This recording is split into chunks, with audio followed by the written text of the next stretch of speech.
Om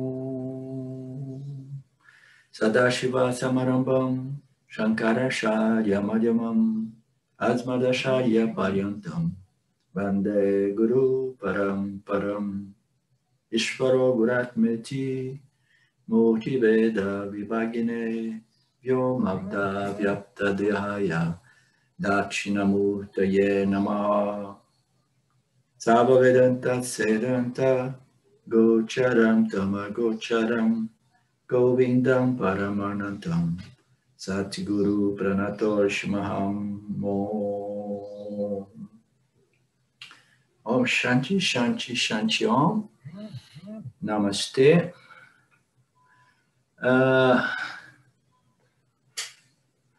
Bom dia a todos e bom dia, Estela.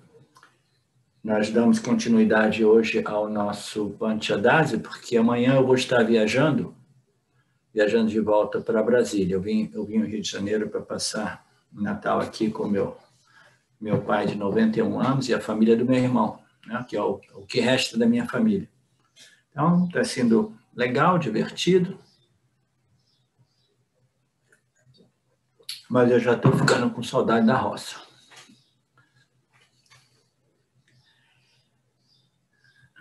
Então, nós iniciamos nós entramos no capítulo 6 do Panchadasi de Vidyaranya Swami, e o capítulo 6 ele cobre a distinção, né, a análise do que é o conhecimento direto e o que é o conhecimento indireto, né? Então, é uma análise importante que nos permite exatamente identificar onde é que a gente se encontra nesse processo, né? Se a gente tem o conhecimento do ser, e se esse conhecimento do ser é claro, e esse conhecimento do ser é indireto ou direto. Qual é a diferença do conhecimento indireto e direto? É o que nós iremos desdobrar nesse capítulo 6, né? Então, o verso 1 e o 2 nós cobrimos ainda, né? Antes que se termine uma pintura, ela passa por 4 estágios. Nós vimos isso, a tela branca, aí depois alguma coisa que possa enrijecer, endurecer com amido essa tela, esse tecido, depois um esboço e depois as cores que vão desenvolver o quadro da situação, né? O quadro completo, né? Então, faz uma analogia entre a consciência, a Maya e outros fatores que permitem a projeção dessa ordem de realidade aparente chamado o cosmos, o universo, dentro do qual os jivas humanos aparecem e começam a se questionar, né, quem eu sou, o que é isso, de onde eu vim, aonde eu vou, o que é essa mente, etc, etc. O capítulo 12, o verso número 12, o Vidyaranya coloca dizendo o reflexo, o 11, o reflexo jiva, o jiva que é o reflexo, né, ele é sujeito aos prazeres e dores, porque os prazeres e dores são uma função de quê? São uma função dos nossos gostos e desgostos. Se nós não tivéssemos gostos e desgostos, o que ocorreria com o jiva humano? Ele jamais seria submetido aos prazeres e dores. Não é, Alexandre? Se a gente não tivesse gostos e desgostos, a gente jamais estaria submetido aos prazeres e às dores da vida, né? Aos punhas e a papas. Por quê? Porque nós nos desenvolvemos e nós nos tornamos um super yani, um super karma yogi, de modo que a gente aceita e abraça todos os eventos, circunstâncias, objetos, né, que ocorrem dentro da nossa vida, com total gratidão, aceitação, etc, etc. Mas esse reflexo, ele é uma função dos gostos e desgostos, das vasanas, e ele é totalmente afetado pelos karmas, pelas circunstâncias que se apresentam, porque é impossível a gente viver uma vida na qual essas circunstâncias sejam sempre a favor dos meus gostos e desgostos, sempre alinhadas com o que eu quero e o que eu não quero. Isso é impossível, né? Então, ele diz que esse jiva está sempre em dificuldade, sempre afetado, mas a consciência desse jiva é livre, e é jamais impactada, ela jamais é afetada pelos eventos que ocorrem no campo. E é aí que existe essa tal libertação ou liberação, né? Ela é toda ela embasada nessa compreensão profunda de que eu sou aquilo que jamais se modifica, que está sempre presente, livre e independente dos eventos que ocorrem no mundo. Então, esse conhecimento, chamado de autoconhecimento, somente é possível através dessa profunda discriminação entre a consciência original e o intelecto humano, que é a consciência refletida. Então, esse autoconhecimento que nos permite a imunização a respeito dos prazeres e dores da experiência humana, ela somente é possível na medida que nós discriminamos profundamente, né, e claramente e firmemente a diferença entre a consciência original e a consciência refletida, o assim chamado jiva, né? Então, somente é possível através dessa profunda, clara e sólida discriminação. Né? O verso 12, ele continua dizendo que, portanto, o jiva deve sempre investigar a natureza do mundo, Jagat, a sua própria natureza, né? A natureza de Ishvara como Criador e a natureza de Brahman. Então, esse processo espiritual que conduz à libertação, ele quase que invariavelmente começa o indivíduo humano investigando as suas experiências, investigando a sua estrutura emocional, psicológica, até que ele começa a se aprofundar nessa busca, nessa investigação, ele começa a investigar a natureza da mente, né? Aí ele ouve dizer que a natureza da mente é pura consciência e que Ishvara, Jiva e Jagata, tudo é somente essa pura consciência chamada Brahman. Aí é quando a gente tem o Vedanta, né? O Vedanta aparece em nossas vidas, né? Portanto, este buscador, né, discriminativo, ele deve discriminar e investigar a natureza de Jagata, Jiva, Ishvara e Brahman, por ser original.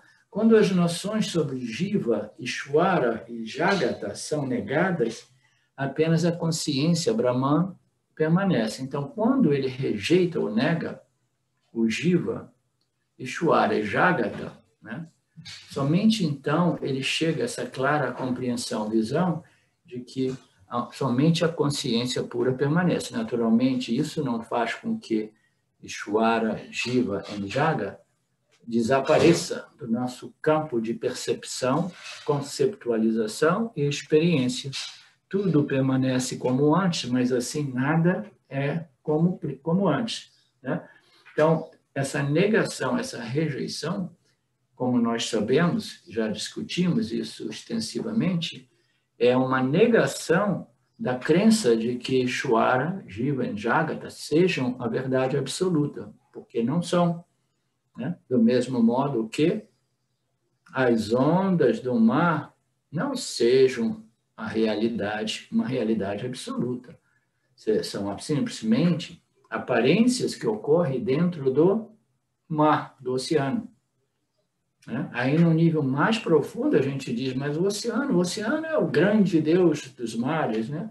Mas o oceano também é uma aparência, porque a realidade absoluta do oceano e das ondas é o quê? É a água, né? Então, essa é a discriminação que o buscador dessa libertação da verdade, ele não pode evitar, ele precisa proceder sempre em níveis mais sutis, né? Então, a definição de investigação, a investigação é o quê? É uma investigação para remover interpretações errôneas, né? Apreensões e crenças que não são realmente fiéis, né? à realidade, né? Então, essa investigação nada mais é do que um modo de remover as nossas ignorâncias, nossas crenças, né? De que o mundo seja real, Ishvara seja real e a construção corpo-mente seja real, entendeu? E, portanto, eu vivo num mundo no qual tudo é real, mas tudo é em constante modificação e tudo é condicionado pela temporalidade. Então, essa é uma situação que causa muito sofrimento no intelecto humano, né? Então, por isso que esses indivíduos, né, como se diz assim, mais maduros, eles acabam se voltando para esta investigação final, né? Investigação entre o real e o aparentemente real. Se eu sou ignorante, eu sou ignorante por quê? Porque eu considero o mundo real e eu acredito que esse mundo, ele me impacta todo o tempo. Portanto, a única solução aqui é controlar o quê? O meio ambiente. Controlar as minhas experiências, eu controlar os objetos, os quais aparecem no meu campo de experiência.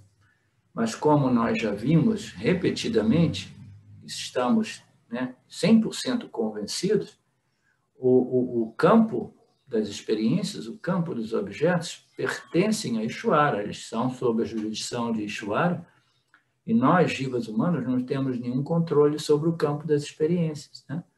Existem os indivíduos que desenvolvem a crença que eles realmente têm o poder de controlar tudo, entendeu?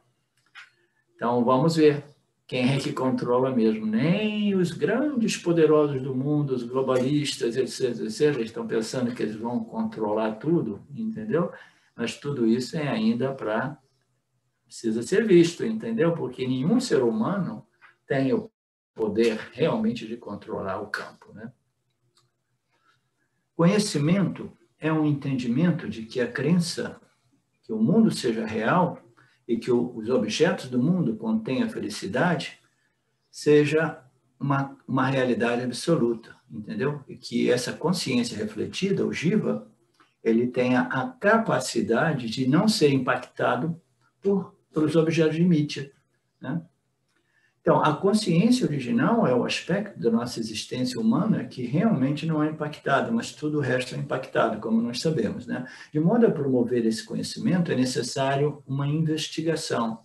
A investigação, como nós sabemos, ela passa por diversos estágios nesse processo de crescimento espiritual, né?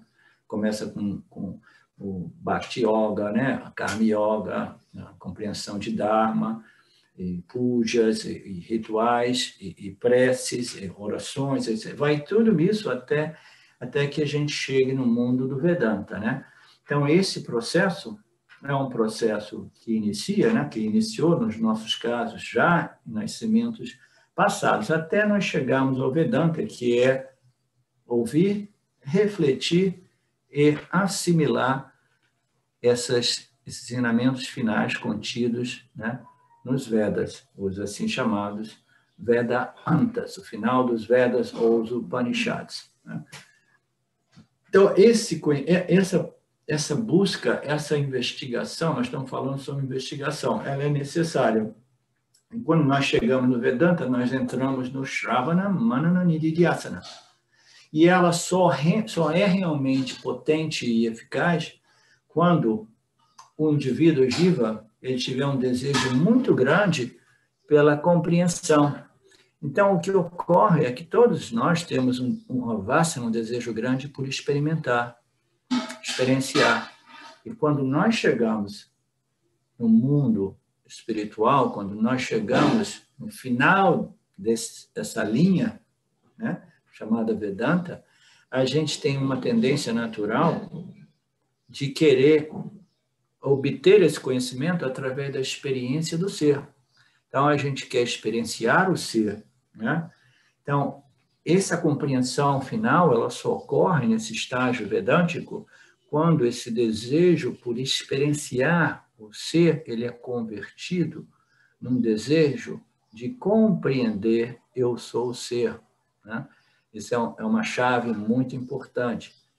E por que é importante? Porque inconscientemente esse desejo de experienciar o ser, ele ainda permanece lá, minando os nossos esforços, na verdade, obstaculizando a nossa final compreensão, Aham Brahmasmi, eu sou o ser, entendeu?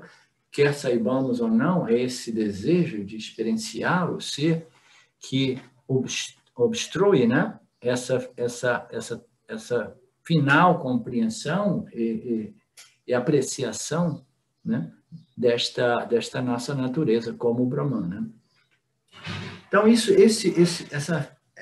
o sucesso absoluto dessa discriminação só ocorre quando esse desejo por experiência é convertido em desejo por compreensão da nossa real natureza, o que é fácil de ser compreendido intelectualmente, mas, como eu disse, essa tendência ela permanece arraigada no corpo causal e ela tende a extroverter a mente do inquiridor, do investigador, e de novo, ele está interessado em experienciar o ser através de algum fenômeno, projetando, sobrepondo num fenômeno o ser, e dizendo assim, agora sim, eu sei o que é o ser, porque eu experienciei o ser. Agora, veja a absurdidade de tal conclusão, né? Se eu experiencio o ser, e se eu preciso de experienciar o ser para conhecer o ser, o que isso diz? Ele diz que eu sou uma coisa e o ser é outra. Porque a gente só experiencia alguma coisa que seja outra que eu mesmo. Não é assim, Renato? A gente não pode experienciar alguma coisa que não seja outra que eu mesmo, um objeto de experiência, um objeto de conhecimento. Não? Mas essa é uma tendência muito arraigada, né, que, como eu já disse aqui, é o obstáculo final nesse processo de total, firme compreensão, entendeu? De que nós somos o ser, sempre pleno, inteiro e completo.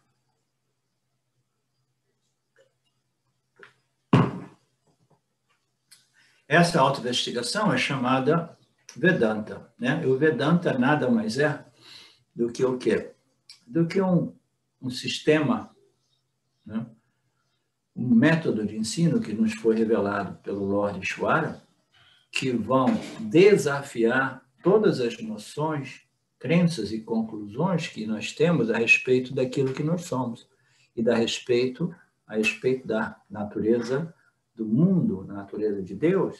Então, esses ensinamentos, eles são realmente desconfortáveis, porque quando a gente começa a mergulhar mais profundamente neles, não somente na superfície, eles vão ficar realmente causando muito desconforto, porque eles vão desafiar e demolir quase todas as noções que nós temos, através das quais nós definimos o nosso sentimento de identidade, entendeu? Nossa identificação, toda ela é construída através dessas noções equivocadas que me dizem que eu sou os atributos deste complexo corpo-mente, meus talentos, minhas qualidades, minhas profissões, né, minhas emoções, minhas memórias, minhas histórias, minhas experiências, né? Então, o Vedanta, ele realmente vai desmoronar, desconstruir esse sentimento de identidade baseado, entendeu? Nesses atributos que pertencem ao corpo-mente, que estão em constante modificação e estão constantemente sendo afetados pelas experiências, né, que ocorrem em contato com o mundo, né? Então, o Vedanta realmente é para poucos indivíduos, e os indivíduos precisam ter muita coragem mesmo. Aí tem um comentário aqui interessante que diz: se você acha que a investigação é fechar os olhos, olhar para dentro, ou tentar encontrar algumas viagens, ouvir algumas vozes, encontrar algumas visões, ouvir algumas vozes, se você pensa que a investigação seja isso, você está lamentavelmente enganado. Né? Por que você está enganado? Porque fechar os olhos e simplesmente deixar com que a nossa imaginação comece a devagar, né? E que as visões possam surgir, as audições, às vezes até mesmo se desenvolvam, é simplesmente nos colocar à mercê de nossas tendências, de nossas noções, em suas condições causais, porque tudo isso é fenômeno, né, produzido por nossas vasanas, né? Então, essa investigação, ela não deve estar à mercê de nossas vássanas, de nossas noções, das impressões mentais, experienciais, intelectuais, emocionais. A gente precisa de uma fonte de conhecimento através do qual a gente possa fazer essa investigação. No mundo espiritual moderno, contemporâneo, ocidental, foi exportado essa noção, né, que foi apresentada, né, por Nisargadatta Maharaj e, principalmente, Ramana Maharaj, que você simplesmente senta, fecha os olhos e começa a tentar intuitivamente compreender, perguntando quem sou eu, quem sou eu, quem sou eu, né? Então, essa noção ela foi muito, né, difundida no mundo espiritual, mas isso não é self-inquiry. Self-inquiry, que é auto-inquirição, não significa fechar os olhos e perguntar a si mesmo quem sou eu, quem sou eu, quem sou eu, entendeu? Ela não vai nos levar a lugar nenhum. Por quê? Porque se eu pergunto a mim mesmo quem sou eu, o que isso significa, Estela?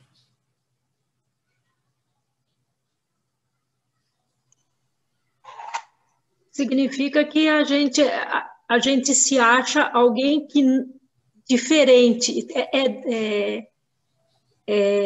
Há uma duplicidade aí. Eu estou dividida em dois. Quem sou eu? Exatamente. Se eu fecho os olhos, se a minha meditação é perguntado quem sou eu, quem sou eu, quem sou eu, é uma declaração de quê? De que eu não sei quem sou eu. Se eu não sei quem sou eu e eu pergunto para mim mesmo quem sou eu, como é que eu vou poder, né, prover se diz? Prover, ao apresentar, prover. Como é que eu vou poder prover uma resposta válida se eu não sei quem sou eu, entendeu? Então, tudo isso dá margem a uma confusão enorme, fundada de que a resposta ela seja desenhada e definida através de uma experiência, entendeu? Se eu pergunto quem sou eu, quem sou eu, quem sou eu, quem sou eu, aí eu começo a experimentar um barato energético, ou visual, ou auditivo, o que o indivíduo ignorante vai pensar? Ah, a resposta chegou. A resposta é contida nessa experiência, entendeu? Mas a experiência jamais vai nos definir, porque, como a gente sabe, qualquer objeto de experiência é temporal e é em constante modificação e é sujeito às nossas interpretações daquela experiência. A experiência por si não vale nada sem as nossas interpretações a respeito da mesma. A mesma epifania, a mesma experiência espiritual, mística, ela pode ser interpretada de uma infinidade de modos diversos por indivíduos diferentes, né? Então, se a gente pensa que a investigação seja simplesmente fazer isso, nós realmente ainda não compreendemos o que é o Vedanta. E as pessoas no mundo neo-advaita moderno, eles acreditam que tudo isso seja Vedanta, entendeu? Mas não tem nada de Vedanta nesses grupos modernos, inclusive alguns desses gurus muito famosos, que atraem as grandes massas que possuem essas vássanas monstruosas por experiências, né, de sátiva, experiências de paz, de tranquilidade, etc. Tudo isso aí é kindergarten espiritual, tudo isso é pré-escola espiritual, entendeu? Então, essas pessoas chegam nessas pessoas e depois você vê essas pessoas dizendo, ah, é Vedanta. Ah, eu conheço Vedanta, eu estive ali com o guru, aquele guru assim, assado, entendeu? É Vedanta. Não. Essa investigação é uma investigação baseada nos ensinamentos do Vedanta, na lógica apresentada pelos ensinamentos dos Upanishads, e ela requer um professor que nos ajude a seguir essa lógica sem distorcê-la, sem, entendeu? Modificá-la, sem, como é que se diz?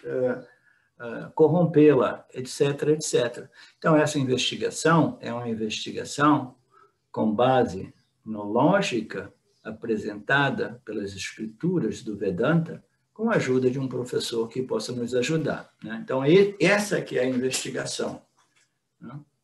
Se você acha que é simplesmente fechar os olhos e experimentar alguma coisa, você está lamentavelmente enganado. Você não pode ver o seu rosto com os olhos abertos ou fechados. Você não pode ver o seu rosto com os olhos abertos ou fechados. Essa é uma analogia interessante. Como é que a gente vai ver alguma coisa? Como é que eu vou ver os meus próprios olhos, o meu próprio rosto? Eu não posso nem fechando, nem abrindo os olhos ver aquilo que não existe dentro do meu campo de visão. Então, a gente precisa de um espelho.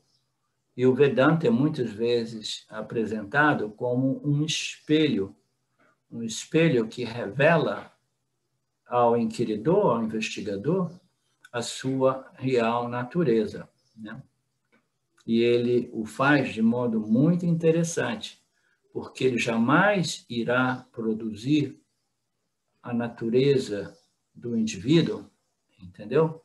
Porque a natureza do indivíduo é sempre presente, ele vai simplesmente remover as noções equivocadas a respeito da real natureza do Jiva, né?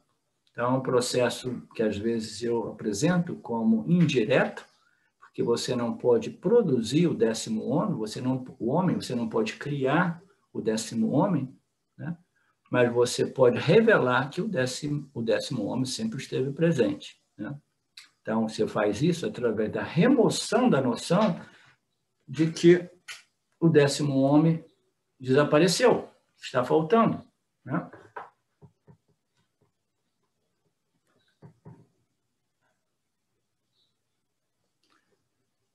Ok. O Vedanta é um espelho constituído por palavras que constituem frases, que constituem conceitos, e esses conceitos servem o propósito de neutralizar ou cancelar os conceitos equivocados a respeito daquilo que somos, mas não para que isso se torne um outro conceito, mas para deixar o indivíduo livre de conceitos a respeito daquilo que ela é.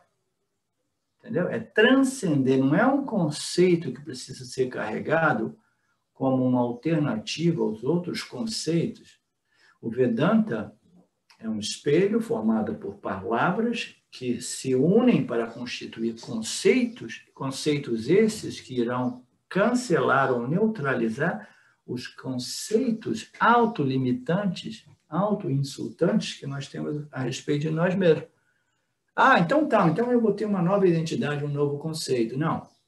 Você vai simplesmente permanecer livre de todo e qualquer conceito que possa te definir. Por quê? Porque você é a luz no qual todos os conceitos aparecem e desaparecem. Você é auto-evidente, auto-luminoso, auto-presente, entendeu? E os conceitos, que nada mais são do que objetos intelectuais, eles aparecem, eles são contemplados, eles são mais tarde, em geral, né, revisados, né? Todos os conceitos dentro da ciência, né, eles são sujeitos a revisões, erros, correções, etc, etc. E você é o quê? Você é aquela luz da consciência que jamais pode ser, né, revisada. Por quê? Porque essa luz do Renato é ali, brilhando sempre, sem jamais se modificar, entendeu? Sem jamais precisar que um objeto, um conceito, uma experiência possa validá-lo ou não validá-lo, né? Como que você, a luz da consciência, aquilo, entendeu? Que através da associação com Maya produz todos os objetos conceptuais, físicos, materiais, emocionais, intelectuais, como você que produz tudo isso pode ser definido por um desses efeitos de Maya? Jamais. Mas esse equívoco é muito impregnado no mundo espiritual, e a maioria de nós ainda busca uma experiência que possa prover uma convicção de autoconhecimento. E é bom que a gente saiba que nenhuma experiência jamais irá produzir essa convicção. Não importa o quanto maravilhosa ela seja, entendeu? Ela vem, ela passa, ela diminui de intensidade, e aí a gente fica pensando o quê? Ok, mas agora eu preciso de uma experiência que seja constante, de modo que a minha convicção seja constante, né? Não é isso, Mauro? Né? Eu quero uma experiência constante. Não, e não existe experiência constante. A natureza de toda e qualquer experiência é a modificação, é a impermanência, é a temporalidade, né? E nós somos essa luz da consciência atemporal, sempre presente. O verso 13 diz, mas a negação, essa negação não destrói fisicamente os objetos e o mundo. Os objetos, né? O universo, os objetos, eles são compreendidos como aparências. Então, esse é um conceito que nós já abordamos extensivamente, mas tem uma passagem aqui interessante que diz, caso contrário, né, se a negação pudesse destruir realmente, eliminar, remover o mundo entre o experienciador, o conhecedor e o conhecido, essa dualidade, se essa negação pudesse fazer assim, puf, e agora o mundo desaparece e eu vivo num espaço de vacuidade total, onde não existe nem mesmo a dualidade, alguma coisa semelhante ao estado de sono profundo, né? Ou de nirvikalpa samadhi, se isso fosse a solução, né? Aí a gente diria, tudo bem, se é para negar o mundo, negar a dualidade, negar esses objetos que nos impactam e constantemente nos perturbam, porque eles não são sempre favoráveis aos meus gostos e desgostos, então o que eu tenho que fazer? Eu tenho que dormir para sempre, ou desenvolver uma capacidade de desmaiar sempre que a situação se torne desconfortável ou adversa, né? Imagina se a gente tivesse um botão do desmaio. Né? A coisa fica difícil, você aperta aquele botãozinho e você desmaia. Quando você desmaia, resolveu tudo, né? Assim, não, eu vou desmaiar agora, vou setar o meu desmaio por 24 horas. Eu tenho certeza que em 24 horas essa situação vai ser resolvida de um modo ou de outro, né? Então, se a remoção do mundo, das experiências, dos objetos, fosse a solução, a gente já teria desenvolvido esse botãozinho do desmaio, ou a gente teria desenvolvido uma capacidade de dormir sempre que a gente quisesse, né? Mas não, por quê? Porque mesmo que a gente desenvolvesse, quando a gente volta, o mundo retorna, né? E as adversidades, elas vão continuar aparecendo e vão perturbar aquilo que é perturbável, né? Que é a mente do indivíduo, que é o intelecto do indivíduo, que é o corpo do indivíduo. Então, não é por aí, não é através da remoção do mundo, né? Não é através da negação literal, né? A ligação física do mundo, mas é através da negação do mundo dos objetos de experiência, né? Como meras aparências que pertencem a essa ordem de realidade secundária na qual eu, o jiva aparente, experiencia, conhece e me desenvolvo como jiva, né? E esse campo, ele é importante nesse processo de desenvolvimento do jiva, né? Purificação, refinamento, né? Das nossas capacidades mentais, emocionais e intelectuais. Mas tudo isso é simplesmente mithya, uma aparência, né? Mas a gente sabe, eu repito isso muito frequentemente, é dentro do irreal que o real pode ser apreendido, é dentro da aparência que o absoluto pode ser conhecido, entendeu? Não existe outro modo, porque sem mithya não existe a possibilidade de conhecimento, nem mesmo autoconhecimento. O autoconhecimento é um potencial que existe na criação através dos jivas humanos, jivas com uma capacidade capaz de entrar nesse processo vichara, de investigação sobre a natureza do intelecto, a real natureza da mente, a real natureza do Jiva, que é a real natureza do mundo, que é a real natureza de Ishvara, que é Brahman, com outras palavras, né?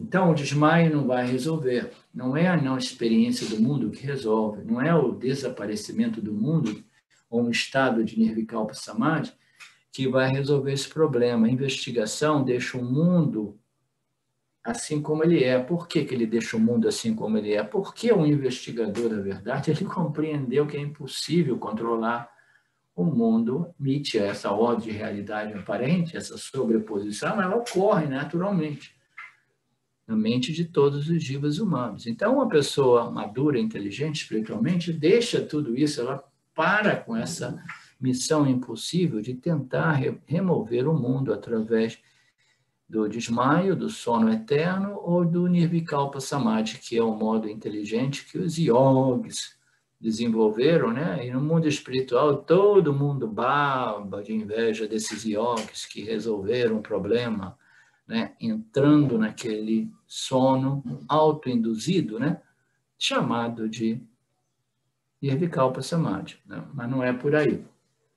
A investigação do Vedanta não liga nem um pouco para o mundo, os objetos, as experiências dualísticas. Lá deixa tudo isso. Por que ele deixa isso? É porque ele não quer encarar, não quer realmente remover, não quer... Não, deixa tudo isso porque o Vedanta nos revela o fato de que essa é uma missão impossível. Você não pode controlar uma subordem de realidade que não pertence ao Jiva, mas pertence a Ishvara.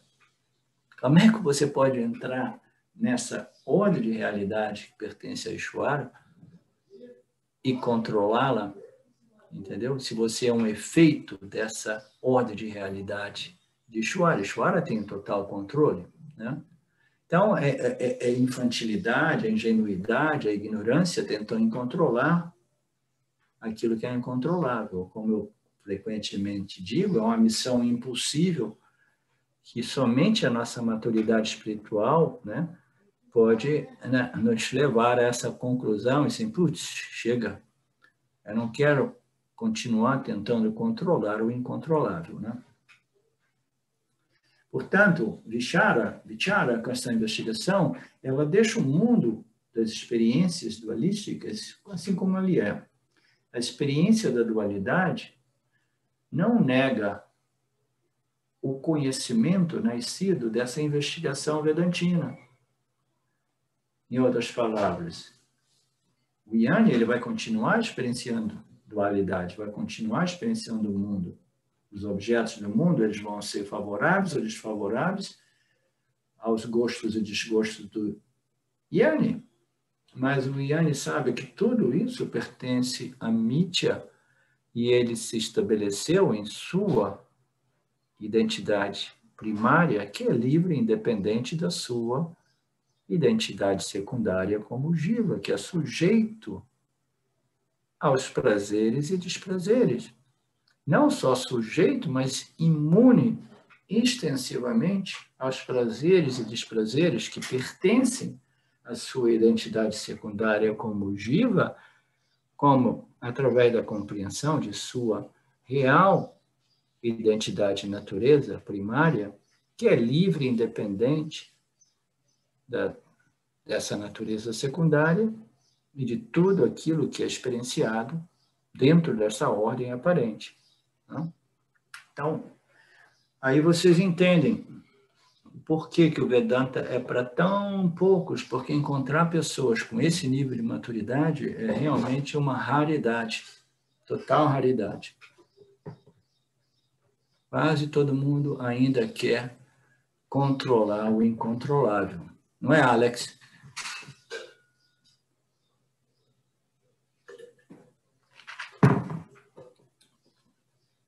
Isso não significa dizer que a gente não precise desenvolver aquelas qualidades mentais chamadas controle dos órgãos sensoriais, dos órgãos de ação, dos pensamentos, entendeu? Então, essas disciplinas, né, elas servem um propósito, sim, de regular e purificar a nossa condição mental, intelectual e emocional. Mas isso não é sinônimo de controlar nossas experiências, entendeu? Você não consegue criar uma mente 100% satívica, entendeu? Os objetos do mundo, eles vão continuar aparecendo, eles vão ficar provocando rajas e tamas em nossas mentes. Então, a gente não tem condição de controlar o campo que pertence a Ishvara e a gente nem tem condição absoluta de controlar o nosso estado mental, emocional. A gente não consegue controlar Vyavaharika Satya, a realidade do campo projetada por Ishvara, e a gente nem tem condição absoluta de controlar o Pratibhasika Satya, a realidade subjetiva, ou em outras palavras, a condição mental, emocional e intelectual do Jiva, porque ela flutua. Então, o que é esse papo de desenvolvimento dessas disciplinas que vão purificar a mente? Elas purificam a mente, entendeu? Relativamente, não absolutamente. Porque não existe nada em Mitya que possa ser absolutamente puro. Né? Então, a gente precisa desenvolver uma mente, né, através dessas disciplinas de controle, que eu prefiro colocar como capacidade regular ou gerenciar as três energias operando no nosso intelecto, no nosso complexo, de tal modo que a gente desenvolva, cultive, desenvolva e retenha uma mente sobre uma influência relativa, né, proporcional, né, de Sattva. Então, a gente quer uma mente mais predominantemente satívica, mas não que seja absolutamente satívica, porque é impossível. Então, o indivíduo Jiva, ele não consegue controlar Vyavaharika, ele não consegue controlar Pratibhasika, mas ele consegue e deve desenvolver, cultivar e desenvolver uma mente tão satívica quanto possível. E para isso, isso envolve também um processo de discriminação que redesenha os nossos estilos de vida, né? A gente não pode viver uma vida extremamente tamásica ou rajásica e esperar que a gente possa cultivar e desenvolver um intelecto, uma mente satívica, né? Então, tudo isso é parte da nossa análise e investigação, mas eu estou fazendo esse parênteses para que o Jiva compreenda, para que nós, buscadores de moksha, saibamos que nem mesmo a nossa condição mental é absolutamente controlável. E o autoconhecimento não é uma condição mental, mas é a compreensão clara, firme e direta de que eu não sou as minhas condições mentais. Nem mesmo o famoso Ananda Maya Kosha. Nem mesmo essa condição mental, né, extremamente clara, focada, prazerosa, né? Não, tudo isso é fenômeno, tudo isso ocorre dentro de mim, essa consciência que ilumina e revela todos os fenômenos dos objetos. Né? Então, uma pequena parêntese. Ah, interessante, ó, aqui está dizendo aqui, ó, a não dualidade, eu não tive tempo de ler o texto hoje, porque eu estou aqui em família, etc., e eu vou cozinhar o almoço hoje, o almoço vai ser servido um pouco mais tarde, né? Então, diz aqui, a não dualidade não é um estado, porque todo estado tem um sujeito e um objeto. Todo estado, né, é um estado. Como é que você vai definir o estado da sua mente? Você vai definir, o estado agora é bom, é isso e aquilo. Por quê? O estado requer a luz do iluminador, entendeu? E um objeto. E qual é esse objeto? A composição dos meus, proporcional dos gunas, né? Se a minha mente é mais agitada, mais estressada, mais deprimida ou mais clara, né? Mais focada. Então, isso também é um objeto que ocorre dentro do âmbito da nossa consciência, né? A não dualidade não é um estado. Todo estado é dualístico. É um experienciador e um objeto de experiência. A não dualidade é saber, conhecer claramente a diferença entre conhecimento e ignorância. Nesse sentido, a gente se refere ao conhecimento espiritual. O que é o conhecimento espiritual? O conhecimento espiritual é o conhecimento daquilo que a gente pode chamar o espírito, entendeu? O espírito é a nossa essência fundamental, né? A essência fundamental, a natureza essencial, substancial de tudo. Tudo que existe no universo existe a partir desse espírito, e esse espírito é um outro nome dado para a consciência universal plena, ou Brahman, ou diversos centenas, dezenas de outros nomes para isso, que muitas vezes, né, numa linguagem mais ocidental, é referido como espírito. O universo é constituído por dois princípios: o espírito, que é Satya, e a matéria, que é Mithya, né? Matéria significa energia, ou energia sutilizada, ou energia grossificada, que aparece dentro do âmbito dos nossos órgãos sensoriais como matéria física. Mas, como nós sabemos, não é exatamente física. Essas matérias não são. Então, a não-dualidade não é um estado. A não-dualidade é conhecer a diferença entre o conhecimento e a ignorância, né? Vidya e avidya. E esse conhecimento é conhecimento a respeito do espírito, da real essência fundamental de tudo que existe no âmbito da nossa experiência humana. Há uma crença comum proposta por alguns adeptos do caminho direto, de que não há dualidade no sono profundo. E, portanto, o sono profundo é a não-dualidade, a Advaita. Pode ser uma forma particular de experiência aparentemente não dual, como certas epifanias, e como os samadhis do yoga, mas não é a não-dualidade. Então, o que é a não-dualidade? Então, aqui o texto está sugerindo, né? Está desafiando essas crenças, né? Oferecidas por diversos círculos espirituais, inclusive dos caminhos diretos, né? The direct paths, que são tão comuns, né?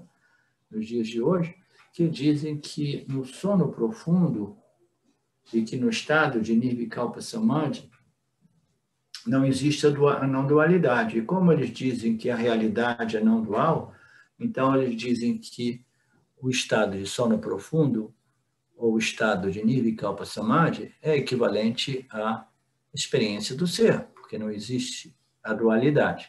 O Vedanta, ele como se diz, debunka? Não, ele simplesmente ele sugere, né, opositamente a tudo isso, ele sugere que esses estados não são representações daquilo que a gente possa chamar de não-dualidade, né? Como a gente sabe, o mundo, o universo é experimentado somente através dos jivas, e os jivas humanos, através desse intelecto inteligente, ele experimenta e ele interpreta, né? Ele discerne, ele chega a determinadas conclusões e ele acaba aprendendo, extraindo lições, né? Através dessa interação com o campo dos objetos, né? Então, o jiva, ele existe e as escrituras declaram abertamente, claramente, enfaticamente, de que o jiva, ele experiencia 3 níveis mentais de experiência, através do estado de vigília, que a gente conhece muito bem, a gente experiencia o mundo como projetado por Ishvara, através do estado do sono, que a gente experiencia um mundo que foi retido como memórias mentais, emocionais, em nosso corpo causal, que são reciclagens, né? É uma reciclagem daquilo que nós experimentamos em contato com o mundo, o Vyavahārika, projeção física material do universo. Então, ele diz que nós temos o Jiva, o Vishwa é aquele que experiencia e conhece o mundo físico-material como projetado por Maheshwara. Aí a gente diz, as escrituras dizem que existe um outro estado, é sempre o mesmo Jiva, um outro estado que o Jiva experimenta, que é chamado de Taijasa. Taijasa é o Jiva experienciando o mundo dos sonhos, que nada mais é do que as impressões ou memórias sutis que foram retidas através da interação com o Vyavaharika, que é o mundo projetado por Maya e Ishvara, né? Então, nós temos esse estado de vigília, o estado de sonho, que é chamado o Taijasa Jiva, e nós temos o estado de sono profundo, que é chamado de Pranya Jiva, né? Então, o que é comum a esses três jivas? O que é comum às três jivas é o jiva. É o jiva experienciando através de três estados. Portanto, o Pranya Jiva, ele experiencia também através de um corpo, entendeu? Toda experiência requer um meio através do qual a experiência possa ser obtida. A gente precisa de um determinado corpo, um determinado veículo, um determinado agente, ok? So, o Pranya Jiva, ele requer uma entidade que experiencia e conhece, em outras palavras, um vritti, um pensamento eu sou, que é extremamente insubstancial, mas ainda assim, é esse vritti, o eu sou do sono profundo, que permite ao Jiva, ao Pranya Jiva, experienciar a não dualidade, ou experienciar a ausência de objetos. Entendeu? Então, a ausência de objetos é o objeto de experiência do Pranya Jiva. Então, o que isso significa dizer? Que o estado de sono profundo não é uma experiência do ser, significando dizer que é uma experiência da não dualidade. Não, existe uma dualidade, é por isso que requer um jiva, requer uma entidade que experiencie e conheça aquele objeto chamado ausência de objeto, entendeu?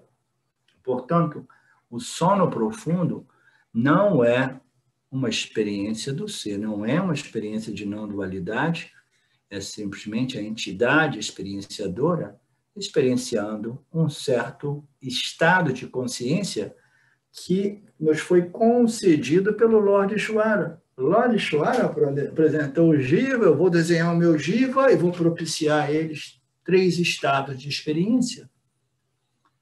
O estado de vigília, que ele vai interagir com o campo projetado por mim através das gunas, etc. Ele vai experienciar o mundo da imaginação e do sonho através da sua própria subjetividade, das vasanas, e ele vai experienciar um repouso, né, dessa incessante, né, natureza humana, né, que é a dualidade, o contato com objetos experiências, que é uma coisa cansativa, né? A gente, quando chega um ponto que a gente chega, basta, entendeu? Eu quero parar de ser bombardeado por objetos de experiência, né? Então, Ishvara, com muita compaixão, nos concedeu esse estado de sono profundo. Mas nada disso é o sono, é o ser, nada disso é realmente a não dualidade, o sono profundo, Nirvikalpa Samadhi, anestesia e desmaio, nada disso é uma experiência do ser, uma experiência de não dualidade. Tudo isso é somente o jiva, chamado prana, experienciando a ausência de objetos.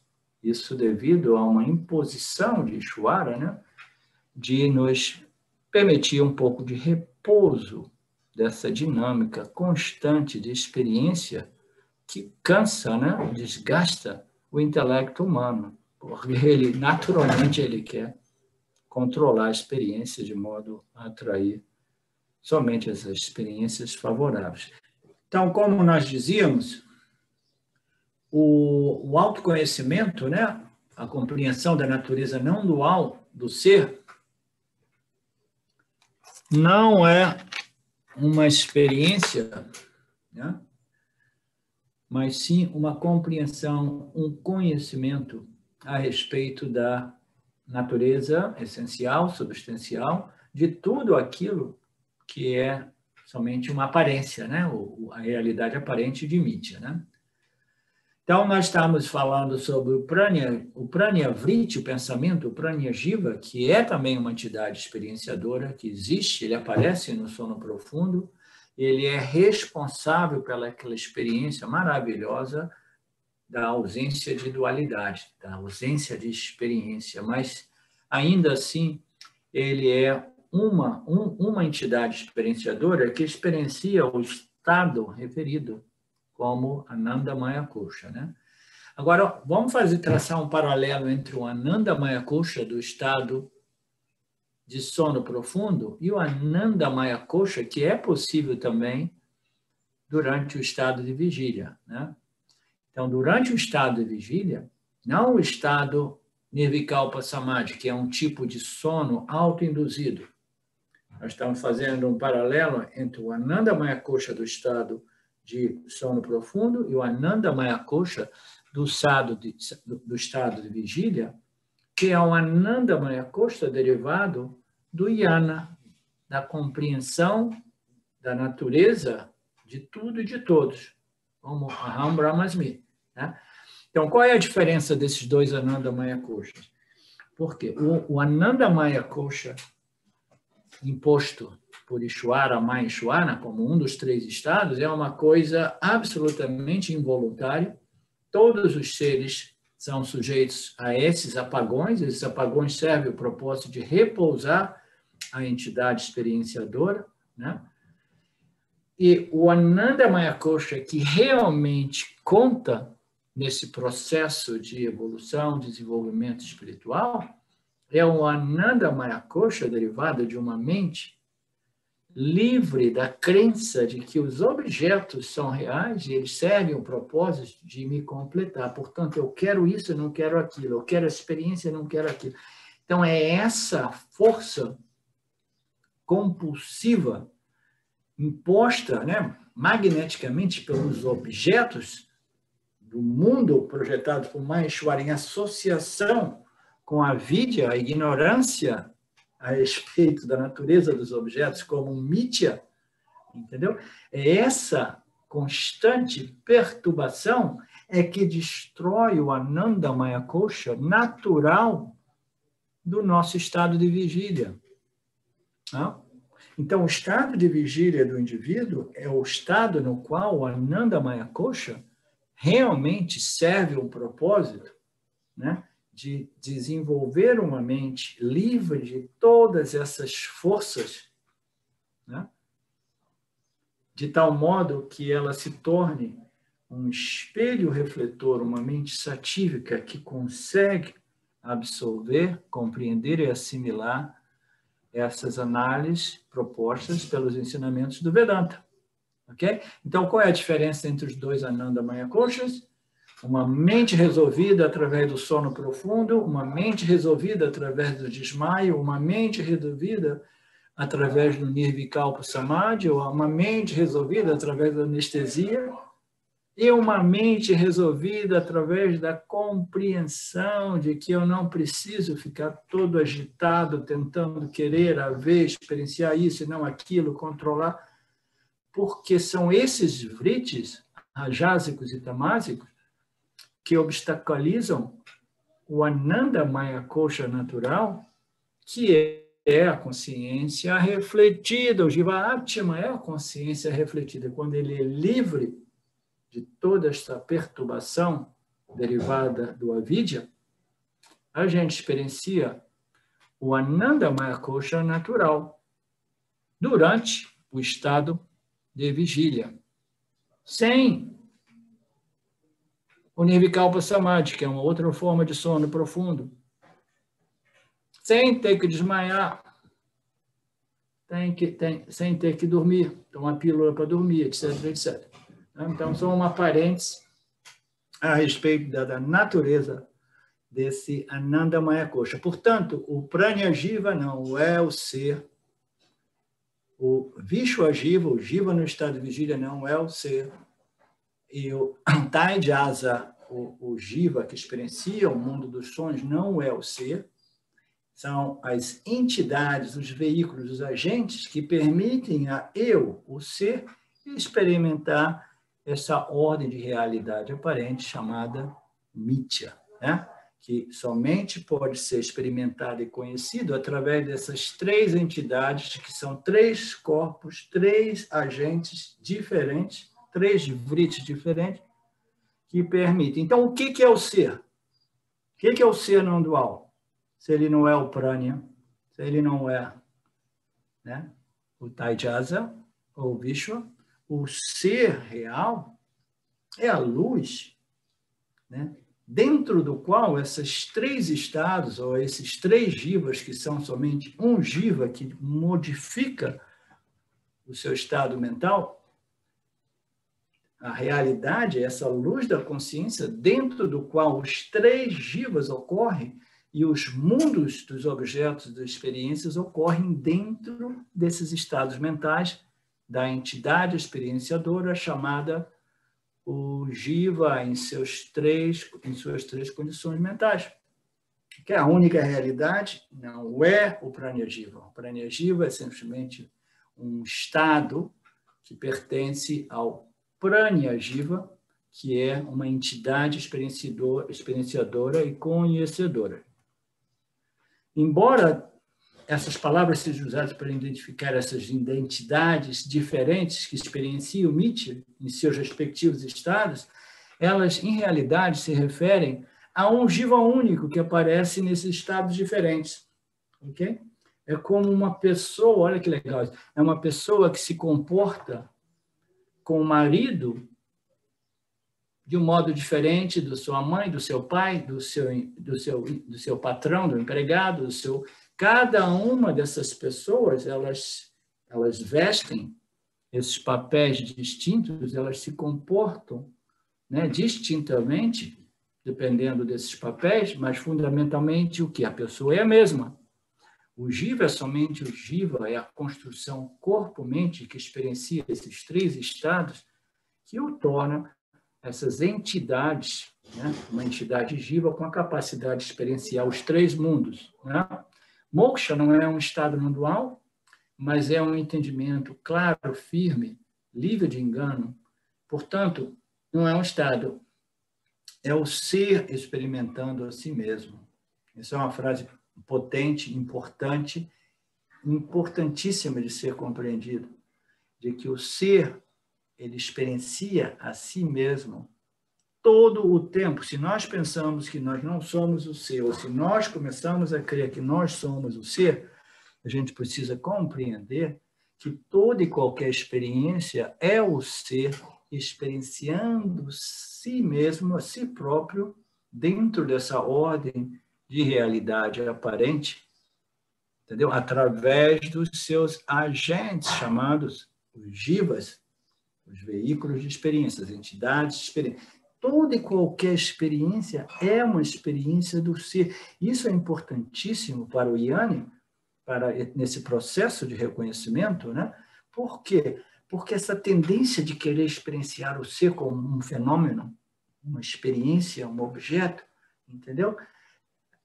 Ela persiste até que a gente compreenda que a gente não pode experienciar o ser, porque o ser é o sujeito, ele não pode ser reduzido a um objeto, e que toda e qualquer experiência é a consciência experienciando a si mesmo, entendeu? Através dos seus jivas e os objetos que ocorrem dentro do âmbito do intelecto do jiva, entendeu? Toda e qualquer projeção na tela do cinema, fundamentalmente, é a tela, né? Todas essas projeções são meras aparências. Do mesmo modo, toda e qualquer experiência é a consciência experienciando a si própria nesta ordem de realidade secundária chamada Mithya. E ela experiencia como? Através dos seus jivas, dessa dualidade, né? Conhecedor e objeto de conhecimento, experienciador e objeto de experiência. A consciência, aquilo que nós somos, está experimentando sempre. E o Yanni se toca disso até mesmo dá um ponto de vista experiencial, mas é um experiencial que é totalmente, entendeu, embasado nessa compreensão de que a luz da consciência é aquilo que permite, que ilumina, revela e permite toda e qualquer experiência, conhecimento objetivo, porque essa luz da consciência é aquilo sem a qual nenhuma experiência é possível. Então, o que ocorre nos nossos dias a dias, de momento a momento, Renato? A gente está ali vivendo, né?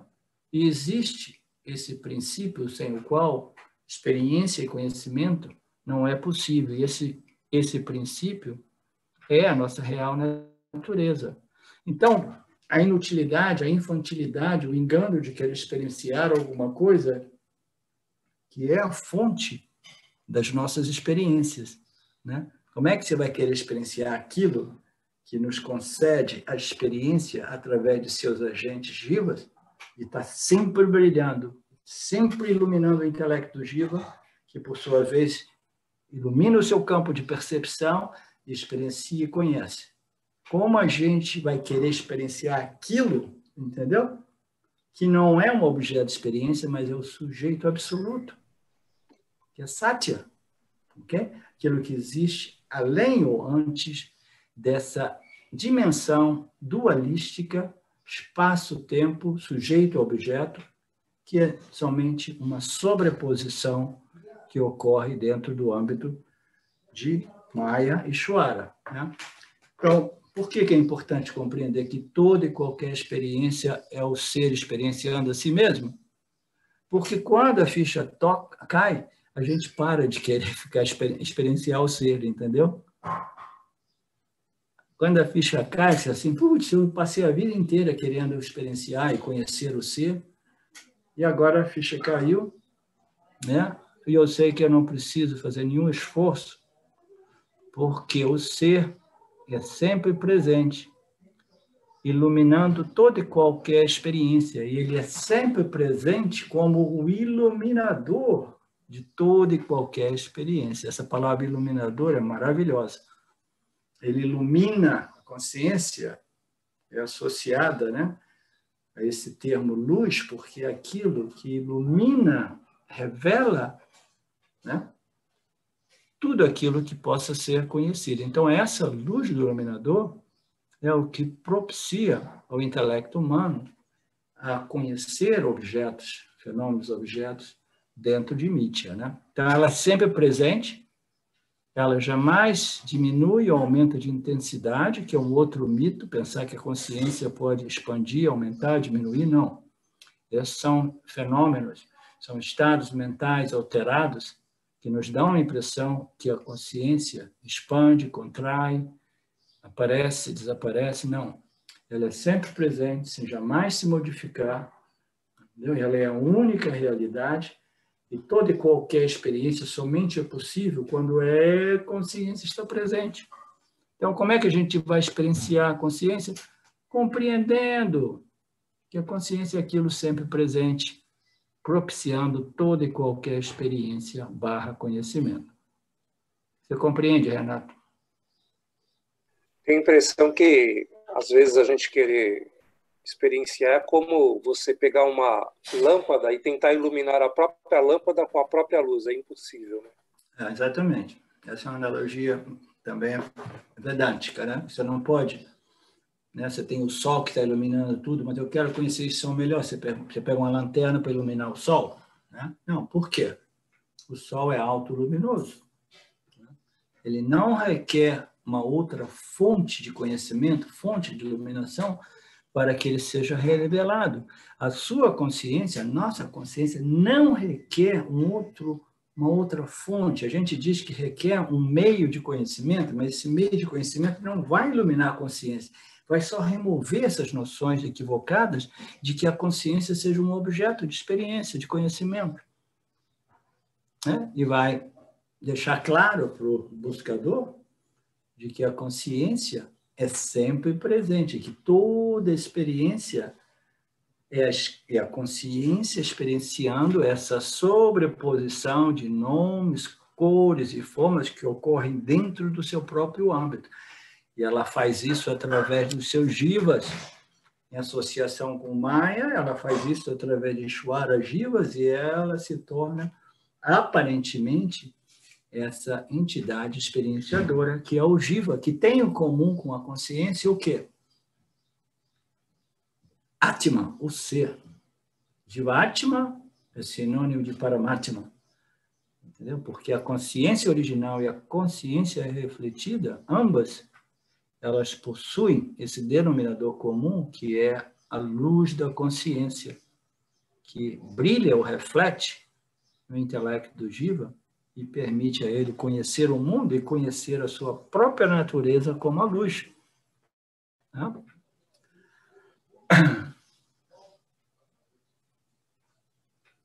A crença na não-dualidade experimental é chamada de yoga. Yoga é dualidade, Dvaita, por definição. É preciso que o ser seja real e o mundo seja real para que o ser, a crença na dualidade, possa ser experimentada. Né? A crença, deixa eu repetir isso aqui, a crença na não-dualidade experimental, experiencial, é chamada de yoga. Né? É a crença de que eu posso contatar o ser. E por que eu penso que eu possa contatar o ser experiencialmente?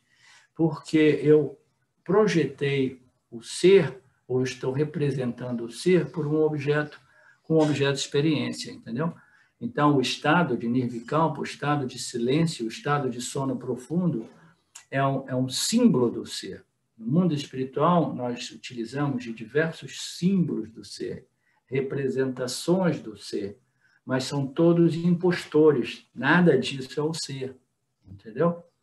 Então, a crença de que a não-dualidade experiencial, nessa crença, é chamada de yoga. Yoga significa o quê? Um esforço para se unir ou contatar a sua essência, o ser, né? É um movimento, né? De fundir-se, né? De transcender isso e se juntar ao ser. A yoga é dualidade, por definição. Ela subentende que o ser seja real, que o mundo seja real e que o ser seja possível de ser experienciado dentro do mundo como um objeto de experiência. A libertação dos dualistas envolve a eliminação gradual do mundo até que apenas o ser permaneça. Então, está descrevendo aqui para os yogis, para os dualistas, eles utilizam símbolos, né, simbologias, estados, experiências como se fosse o ser, né? Símbolos do ser. Então, essa experiência do ser para eles envolve o desenvolvimento gradual dessa capacidade de nirvikalpa samadhi, uma vez o ser seja definido como ausência de dualidade, né? As pessoas no mundo espiritual, gradualmente, elas vão redefinindo o que é o ser. Elas passam por alguns estágios que ela define como silêncio, como amor, como visões, como audições, como essa ou aquela epifania. Aí chega um ponto que ele chega assim, não, agora eu redefini o símbolo do ser para mim, e o ser para mim é a total ausência de sujeito e objeto, que é a nirvikalpa samadhi, né? Que é o sono profundo autoinduzido através da prática. Né? Então, quando nós chegamos àquela definição do ser, utilizando a vacuidade ou a ausência de objeto, como se aquilo fosse o ser, né? Quando a gente chega àquilo, a gente chegou nessa definição mais sutil da não-dualidade, que é a definição do mundo da yoga. Né?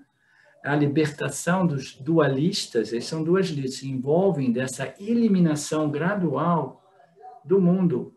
Redefinição do que seja o ser pleno, até que a gente chegue à conclusão que o ser pleno é ausência de experiência, entendeu? Aí a gente gradualmente vai desenvolvendo essa condição mental no qual os pensamentos dos objetos eles começam a diminuir, na esperança que a gente comece a escorregar naquele estado de sono autoinduzido chamado nirvikalpa samadhi. Mas tudo isso não é nada mais, nada menos do que ignorância espiritual, né? A libertação desses yogis dualistas envolve a eliminação do mundo, né? E eles pensam que somente então o ser permanece como a não existência, né? Como entendeu? A vacuidade como o nada, né? Como o vazio, são todas noções derivadas do mundo do yoga, né? Que foram muito bem adotadas pelo budismo também. Se isso é verdade, não existe moksha para os yogis. Por quê? Porque para moksha você precisa entender que o mundo e o ser, eles existem como duas ordens distintas, né? Uma real e outra aparente, e que elas não se conflitam, elas não se obstaculizam, né?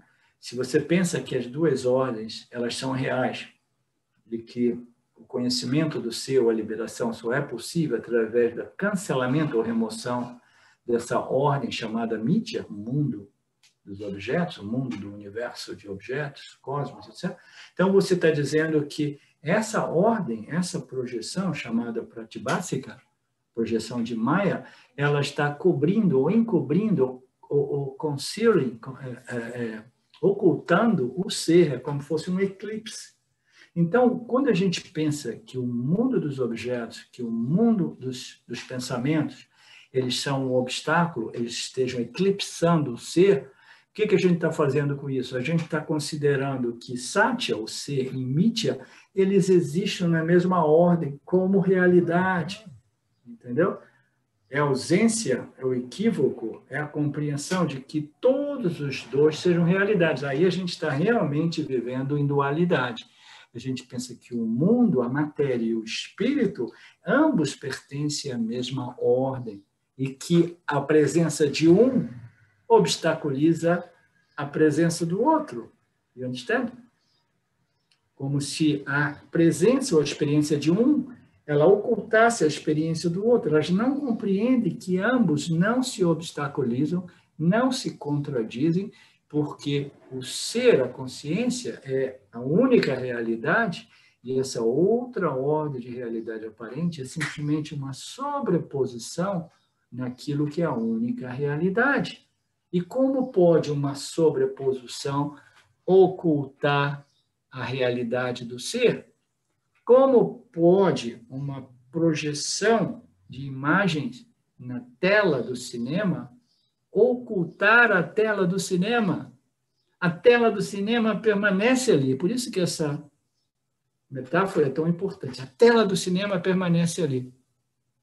Mas a gente fica tão enganado pelas imagens projetadas na tela que a gente esquece que a única realidade é a tela, né? No tempo que a gente lia jornal, a gente abria o jornal no domingo e começava a ler. Todo mundo via as palavras, ninguém via o papel. Você já notou isso? O papel está ali, né? É a natureza substancial do jornal, sem o qual as palavras não podem ser projetadas, imprimidas, mas ainda assim a gente não vê. Isso é o fenômeno causado por Maya, entendeu? A gente não percebe a natureza substancial essencial, né, desse universo como a consciência, porque a gente fica preso nas imagens projetadas na consciência, na mente do Jiva, entendeu? E a gente pensa que elas são reais. Então, o Yanni é aquele que compreendeu Satya, Mitya, sabe que a gente não precisa remover Mitya para desfrutar, curtir, apreciar a nossa natureza livre, independente como Satya, entendeu?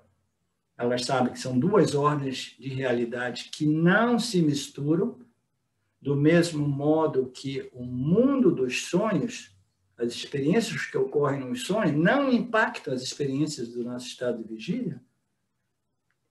Do mesmo modo, tudo aquilo que ocorre em Mitya não impacta. Portanto, o Yanni, o Vedantino, é aquele que não precisa, ele compreendeu a futilidade, a infantilidade de pensar, de imaginar, de crer que Mitya, o mundo dos objetos e dos pensamentos dos objetos, precisam ser totalmente cancelados para que eu possa desfrutar da minha real natureza como Satya.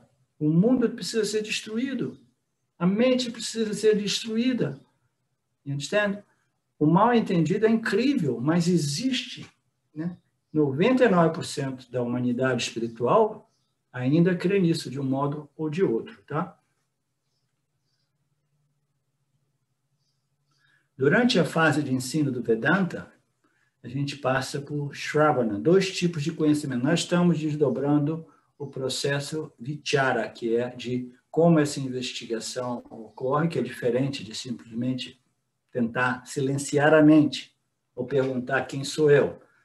É uma investigação seguindo a lógica como apresentada pelos Upanishads com a ajuda de um professor competente. É essa a investigação do Vedanta. Não é pacificar a mente através de qualquer que seja a disciplina, ok? Ou substância. Durante essa fase de ensino, o Vedanta, 2 tipos de conhecimentos são revelados. Avantara, Vakya, refere-se às afirmações de que a consciência existe. Elas produzem conhecimento indireto. E o Paroksha Jnana, que é o conhecimento direto.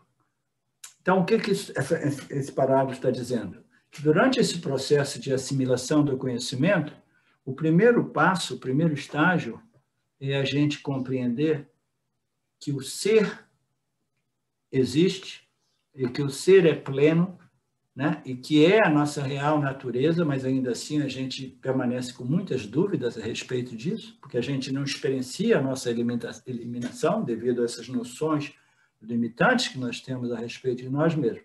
O primeiro estágio é saber que o ser existe, entendeu?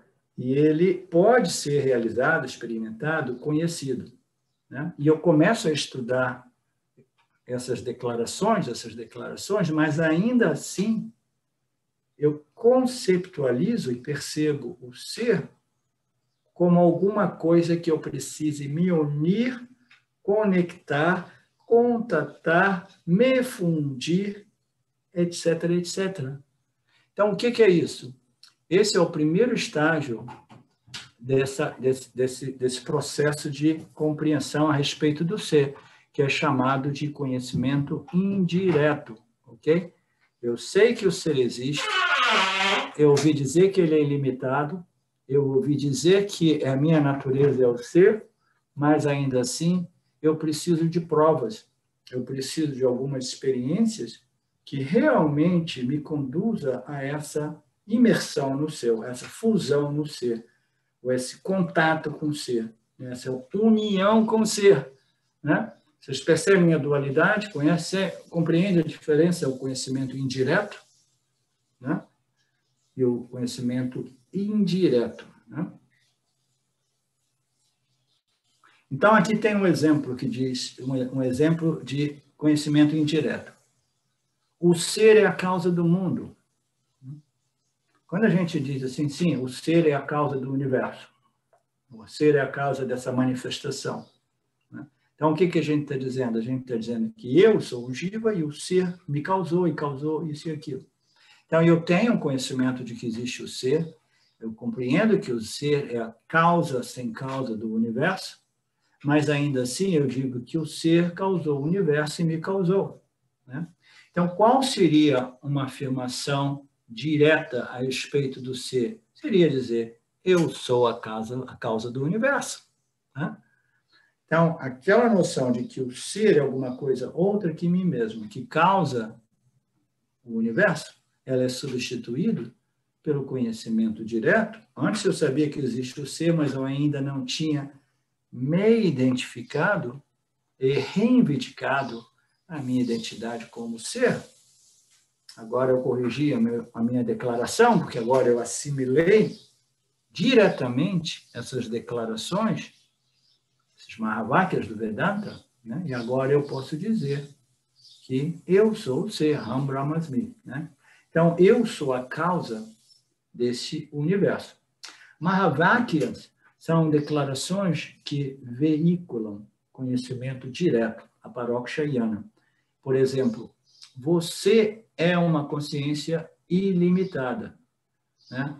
Então, essa é uma declaração da identidade do Jiva, no qual o Jiva, em sua real natureza, é o ser, livre, independente e infinitamente não limitado. Então, essas são as declarações finais dos Vedas, são declarações de identidade, eles não são declarações de ação para que a gente possa nos unir, nos fundir, nos unir, né? Fundir, alcançar o ser ilimitado, né? Então, são declarações de identidade. Você é uma consciência ilimitada. Tais declarações, elas não envolvem tempo, espaço ou ação. Por isso que a gente diz que a linguagem do Vedanta, dentro do contexto dessa investigação, ela precisa ser muito, muito depilada, purificada, de modo que seja uma linguagem sem conotações de tempo, espaço, ações e resultados de ações. Tá? Por isso que a linguagem do Vedanta é uma linguagem que, para muitos, aparece como uma linguagem seca. Por quê? Porque o pessoal gosta de quê? Daquelas noções experienciais, yami, yami, yami, eu quero ter isso experiente, eu quero fazer aquilo porque eu gosto de fazer, eu não gosto de contemplar, estudar, eu gosto de fazer e eu quero ter um resultado das minhas ações, né? Então, a linguagem do Vedanta é uma linguagem focada na identidade, que é o produto do conhecimento, da assimilação dessas declarações. Quando ele diz eu sou a consciência limitada, quanto tempo leva para que você, entendeu, se funda ou se torne a consciência limitada? Não requer nenhum tempo. Quanto tempo leva para a cobra desaparecer quando a cobra é reconhecida como a corda? Né? Essa é uma analogia bacana. Né? Quando a gente se dá conta que a cobra é somente uma corda, naquele último momento no qual a ficha cai, né? Quanto tempo que leva no momento que a ficha cai? Né? Não existe nenhuma transição, não existe nenhum esforço, não existe nenhuma ação, não existe nenhum tempo, espaço, porque quando você compreende, ainda bem, era somente uma cobra, né? Então, é feito de puro conhecimento, de pura compreensão. Não envolve tempo, espaço, ação e resultado de ação. Mas o Shravana, que é esse período, né, de ouvir atentamente os ensinamentos, ele não produz conhecimento direto se houver obstáculos. A definição literal de aparokshayana é o conhecimento direto, que é, literalmente, o conhecimento livre de obstáculos. Tá? Então, o conhecimento ele é obstaculizado por quê?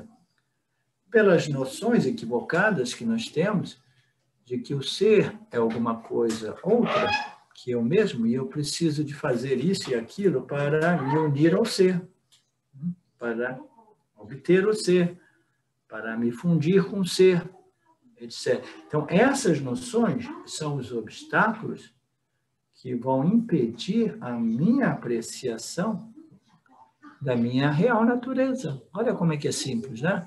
Marcela, simplicíssimo, né? Eu só preciso remover os obstáculos. No início, esse conhecimento é indireto. A Betânia, ela, muito frequentemente, nos seus comentários, ela apresenta claramente aqueles poucos obstáculos que ainda estão impedindo a sua total, inteira apreciação de sua natureza. Então, esses são os obstáculos. E que nada mais são do que um conhecimento que ainda é indireto de algum momento, de algum modo, entendeu? Porque a gente ainda não compreendeu e reivindicou que eu sou o ser. Eu conheço o ser como, então, quando a gente fala de autoconhecimento, então, esses são os obstáculos, né?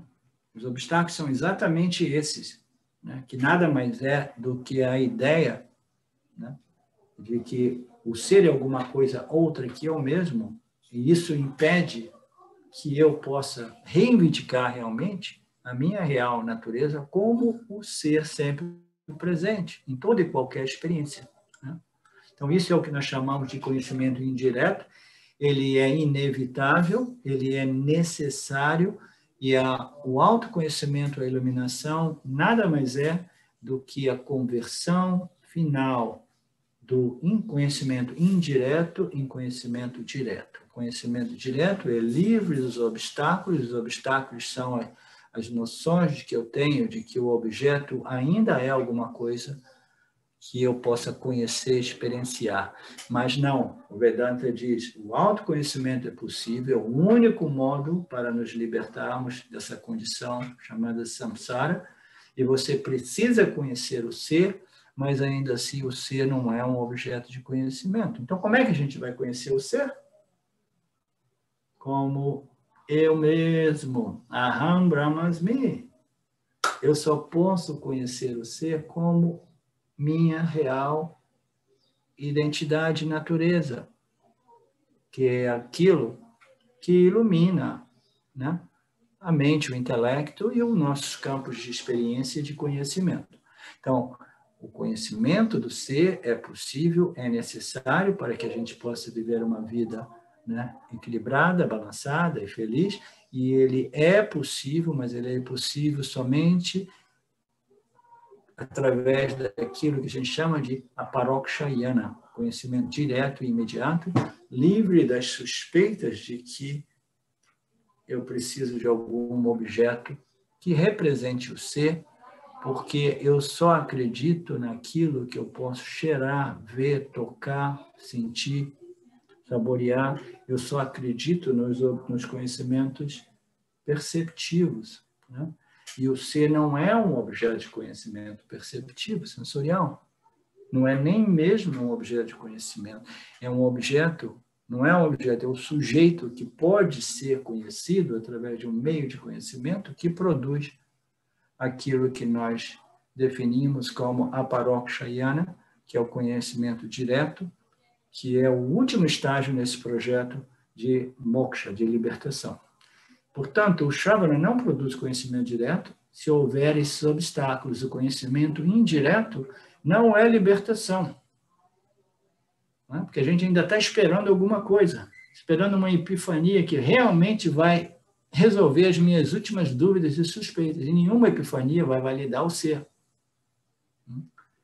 De fato, o conhecimento indireto é uma fonte enorme de frustração. Ele chega a um ponto que ele já não resolve a problemática.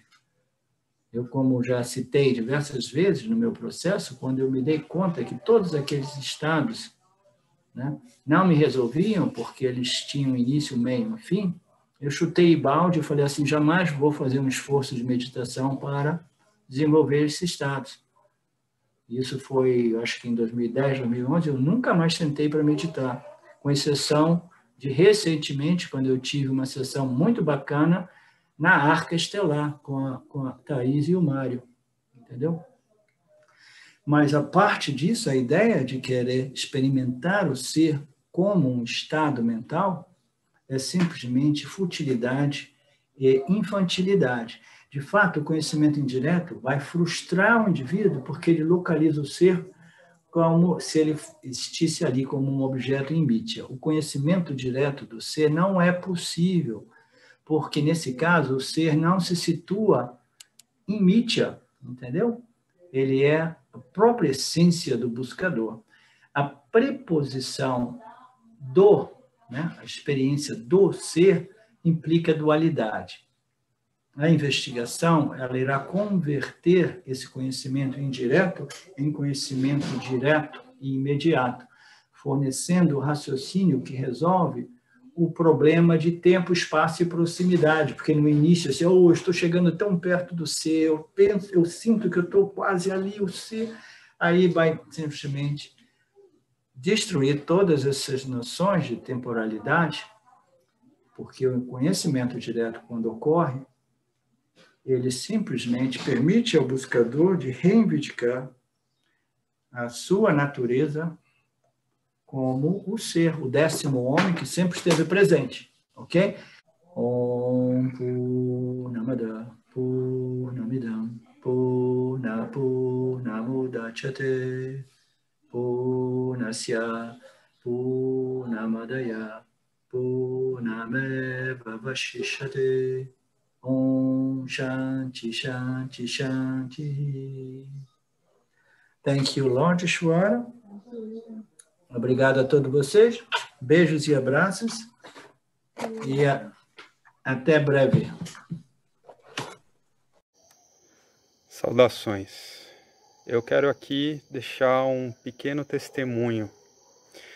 Através do estudo do Vedanta, com os ensinamentos sendo esclarecidos especificamente pelo professor Arlindo Nagar, foram canceladas em mim algumas noções que eram relacionadas com a ideia que eu tinha a respeito de alcançar algo que representasse uma grande realização espiritual. Então o Vedanta fez com que, pela compreensão, a minha mente ela abandonasse o papel de buscador espiritual. E isso para mim foi um marco inicial para uma outra relação com o processo de desenvolvimento espiritual, do qual, saibamos disso bem ou mal, é um processo que fundamenta a vida de todos nós.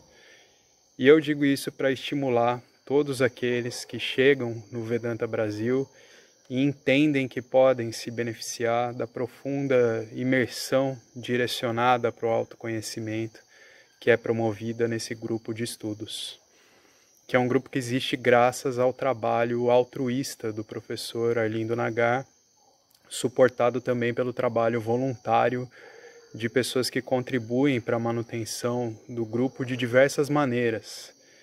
E entre as várias formas de contribuir com esse trabalho, as contribuições regulares em dinheiro, elas são necessárias. Então, se você se beneficia do trabalho desenvolvido no Grupo de Estudos Vedanta Brasil, faça uma contribuição. Qualquer quantia é muito bem-vinda.